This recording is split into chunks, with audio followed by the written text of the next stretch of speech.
77వ గణతంత్ర దినోత్సవ జెండా ఆవిష్కరణ కార్యక్రమానికి చేసిన గ్రామ పుర ప్రముఖులందరికీ, అదేవిధంగా స్కూల్ నుంచి వచ్చిన మేడమ్స్కి, అదేవిధంగా ఆశా వర్కర్లకి మరియు అంగన్వాడీ టీచర్లకి, అదేవిధంగా గ్రామ పాలక వర్గానికి మరియు సిబ్బందికి, అదేవిధంగా అందరు యువతి యువకులందరికీ గణతంత్ర దినోత్సవ శుభాకాంక్షలు.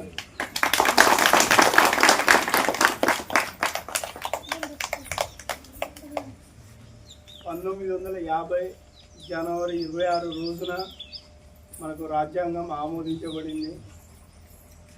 కావున జనవరి 26న అంటే జనవరి 26వ తారీఖున మన గణతంత్ర దినోత్సవంగా జరుపుకోవడం జరుగుతుంది.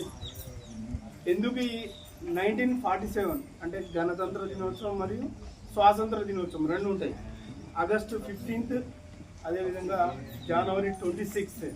ఈ రెండింటికి 1947 ఆగస్టు 15న మనకు స్వతంత్రం వచ్చింది. ఆ తర్వాత 1950 జనవరి 26న మనకు రాజ్యాంగం ఆమోదించబడింది. ఈ రాజ్యాంగం ఆమోదించబడడం వల్ల మనం పరోక్ష ఎన్నికలు కానీ ప్రత్యక్ష ఎన్నికలను కానీ ఆ రోజు నుంచి స్టార్ట్ చేయడం జరిగింది. పరోక్ష ఎన్నికలు అనగా రాష్ట్రపతి, ఉపరాష్ట్రపతి, గవర్నర్, ప్రత్యక్ష అనగా ఎమ్మెల్యే, ఎంపీటీసీలు, అదేవిధంగా సర్పంచ్లను ఎన్నుకోవడం జరుగుతుంది. ఈ అవకాశం ఇచ్చిన గ్రామ పుర ప్రముఖులందరికీ నా యొక్క ధన్యవాదాలు.